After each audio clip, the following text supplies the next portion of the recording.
What's going on, guys? My name is Matt. I'm going to be helping you automate your fitness business today. I'm going to be going over a bunch of different areas in your business that you can automate. If you have just learned that automation kind of exists and you're like, where the heck do I apply this in my business? I've broken down a bunch of little areas that you can use it in. It's not limited to, but there's a bunch of things in here that we can go over. So first and foremost, I'm breaking this video down into sales and marketing, project management, fulfillment, and admin. So if you are struggling with any of these particular things, this is where you can, pick your low-hanging fruit and where you can get as much time back as possible. So I'm going to go through some examples, what can be done, what platforms you might want to use, and just little tidbits of advice that I've used with my clients who are doing 6, 7, 8 figures. So let's jump straight into it with sales and marketing. So straight off the bat, we've got lead flow automation, which is basically when a lead comes in, what happens up until that sales call with you or your team, whichever. So is that nurturing? Is that form submission? Is that sending information to a dashboard? Is that sending information to a CRM? Whatever it might be, this is what we're going to jump into. So what I've got here is appointment scheduling, and a pretty common one is Calendly or Go High Level. So what that means is basically having a calendar where someone can go on your page and schedule a time with you. I see a lot of coaches who take an inquiry as just a form, so like first name, last name, goal, and no actual calendar where people can book in a call. Now, this is something that you can implement relatively simply. So appointment scheduling is a big one where you can automate your calendar, which is great. And based off that, you've got the next one, which is customer reminders for bookings. So when someone actually does schedule a call, sending them SMS and email reminders or WhatsApp reminders to actually show up to the call. That's a big one. So actually getting people onto the call is, the second hardest thing after actually getting them booking that call. So that's what you can do. You can automate this via GHL. You can do it manually not manually, you can do it via Zapier, which is just an automation tool, or Make if you're using Twilio. And if you don't know what they are, I'd probably just stick to something easy like GHL and Calendly, which is great. Missed appointment reschedule. So missed appointment reschedule, basically when someone misses that appointment, you can have a sequence that actually prompts them to book in again. People forget, people miss things. Someone's cat ran away, there's all these excuses under the sun. You want to capture those people who miss the first time. Cool. No-show automation, so when they actually don't show up without giving a reason, and you can say, hey, my time is valuable, let's get on another one. If not, then don't. Again, through GHL, Calendly, you can do that. New sales automation, I'll dive into that in a second as well, but when actually someone signs up, what welcome emails do they get? Do they get an information pack? Do they get a training program assigned? Do they get a new account on Trainerize or whatever it might be? That is your option as well. And then no sale automation. So basically when someone doesn't purchase from you, they take the call but they don't purchase, what happens then? You don't want to just let them go. You want to downsell them in some kind of way, or use an automation to send them a text message and see if it was any objections that you could have overcome. Was it price? Was it this? Was it that? You can send message to them the next day. So that's cool. Data collection from inquiries. So when the lead flow automation runs, do you want to store that information in a Google Sheet, for example? So a simple example of that is forms filled out. Then you use make.com or Zapier or Go High Level even to send that information to a Google Sheet so you can see all of your leads in one place. Lead magnets, so hosting a free resource for your clients on a web page where they can download it in exchange for their contact details. So you can call them, message them, send them an email. Sales call recording, this is really cool. If you are really into sales calls on online, whatever they might be, rather than in person, you can record your calls with a platform like Fireflies or Fathom. They are just tools that will sit in on your call and give you recaps of them. So that's a good one. Closer management. So if you have a team of closers on your offer, you can manage them in a round robin booking or a calendar that will pick the highest performing closer based on metrics and sales metrics, all that kind of stuff. Dashboard and reporting, I kind of already went over that with the lead magnet data, but you can take your positive sales calls, your negative sales calls, your closed deals, and feed that all into a dashboard. using Zapier. If you want me to do a specific video on that, I think I've done a couple. You can have a look through, but I'll do another one. Data collection is pretty much the same thing. DM automation. You can do a bunch of stuff with this, but if you are a coach who sends outbound DMs, the best application for you to use is colddms.com. I think I've got an affiliate link in my bio if you want to use that. They're a great company. So basically you can send 50, 100, 1,000 cold messages out to prospects based on a hashtag or based on followers or whatever. It's a big one. So cold DMs, or if you get a lot of inbound inquiries, you can use a platform called ManyChat, which will allow you to process people inquiring inside the chat and reply to them straight away. So that's a good one. And then there's content generation. I'm not going to go into this too much because it's not really my forte. I do a little bit of it, obviously, right now, but my clients kind of take care of that themselves. So you can use like a posting scheduler. There's one in Go High Level if you're already using GHL, but there's like later.com. I think it's later.com, where you can like post on a schedule where you just batch film it and then distribute your content. Then there's other automations that you can run to like repurpose a video into like an Instagram post or like a text post or a blog post, and then have it automatically posted out to different platforms. However, yeah, for me, that's not really something that I really do, but you can definitely do it. Cool. Moving on to project management. So this is something that not a lot of coaches, gyms, online coaches kind of really think about too much because they probably just do it as they are going along.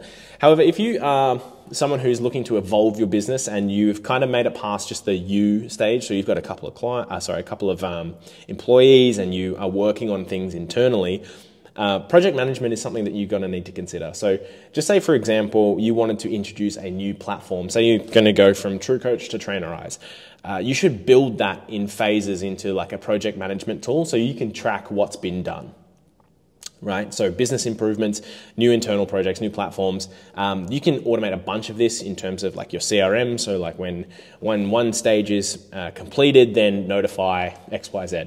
Again, not going to go over this too much because project management, it's not boring, but it might be boring to you. It's not a low-hanging fruit for a lot of people.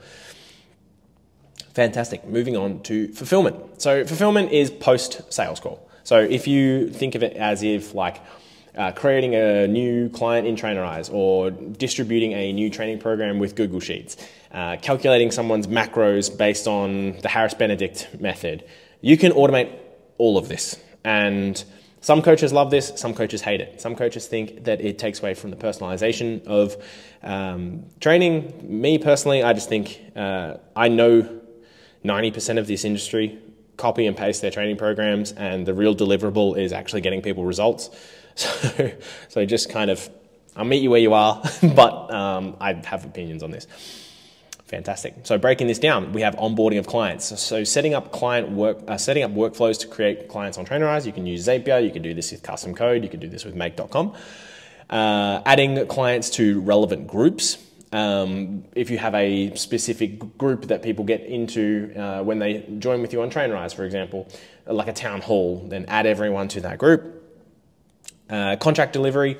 So if you have a custom contract for each client that comes onto your coaching program, if you have like your terms and conditions, what that's required for them, and how much they're going to pay, you probably want to put this into a legal document so that you are covered if they don't commit to the program or whatever. You can do that via Go High Level. They have a contracting platform in there now. You can use PandaDoc, which I've just personally started using, or HelloSign, which I don't really recommend, but there's other reasons for that. Cool, we've got training program delivery next, which is assign training programs in Trainerize based on client needs. Can be Google Sheets too, can be a couple of other different platforms out there allow you to do this, but these are the main two that I see a lot of coaches using. A lot of this requires custom code based on like just my experience in building these applications for coaches who are bringing on hundreds of clients a month or tens of clients a week. You want to take as much away from the coaches as possible. So getting the training program based on like a dictionary of programs assigned to a new client based on their needs is something that I build in custom programs. So And that's one thing you think you can do. Again, a bit more complicated, probably not your lowest hanging fruit. And if that's something you have interest in, then please contact me and I'll be able to talk to you. Google Sheets too, if you have a dictionary or a database of training programs that you've created and you've got templates for, you can, using make.com or Zapier, you can clone those based on an algorithm. Again, pretty complicated. Let me know if you want to do it. Cool. Meal plan delivery, calculate client macros, actually not that hard. If you take in people's details on an onboarding form, like weight, height, whatever, you can run a workflow that will do the Harris-Benedict method, which is pretty common I use, or you can just feed it into AI using an AI module and you can get it to calculate your macros for you. Assigning macros inside Trainerize, that's something you have to do with custom code. You can't really do that with Zapier or Make unless you're doing webhooks. Again, this might be speaking French to you, but hey, go France, the Olympics is on. Accountability automation, sending daily SMSs or Trainerize messages, so you can build little apps that will send daily messages with AI. So new message every day, remind people to stay on track, all that kind of stuff. Huge for online coaching because that's what people are really paying you for is the accountability. So they want to be increased touch points. So more touch points, the better. Weekly check-in reminders. Again, this is a simple automation. You can set it up in Zapier where every Friday it sends a Trainerize message to all your clients saying, don't forget to check in. Call recordings from check-ins. So again, using Fireflies or Fathom, when a call is completed and you can filter out what kind of call it is, send a recap of that to your client and yourself. And then we've got before and after testimonial automation. So basically when someone comes on board, take their photos, put it in a folder on Google Drive, and then 8 weeks later, send a prompted message via Go High Level or whatever to capture new photos and then add that to the same Google Drive. Again, this is very high level, it's more conceptual, and if you want to explore these, then I would pick a topic and bang it into YouTube and see what comes up. It's a good idea. Personal admin. Probably not spoken about as much on my channel. However, I want to go over it now. So managing payments. So when a client comes on board, having an automated Stripe link sent to them or processing a payment automatically through GHL, sending new invoices when people sign up, that kind of thing. Automated revenue tracking. So taking your monthly data from Stripe or just every sales call that leads into a purchase, adding all of that to a Google Sheet so you can pull those metrics and make financial decisions based on that. Staff management and payroll, again, something that is super important but really boring, but keeping people in the one place. You can use platforms like Employment Hero, you can even use things like ClickUp to manage staff and payroll. You can automate messages going out saying, hey, you've been paid or you've require additional information or whatever. To create pay slips or whatever. So this is just a high level view of what you can do. It's not the only thing that can be done. However, I think these are really good places for you to start. A lot of people will start up here, to be honest, and then we'll go to fulfillment. So these two are probably the most popular. As you can see, there's the most information in them for a reason. However, I hope you guys found this valuable. If you want me to break down any specific step more and make a video on it, please let me know. I will do so. And if you want someone to automate your business, just inquire with me below. We can jump on a call and have a chat on how I can help. I will see you guys soon. Peace out.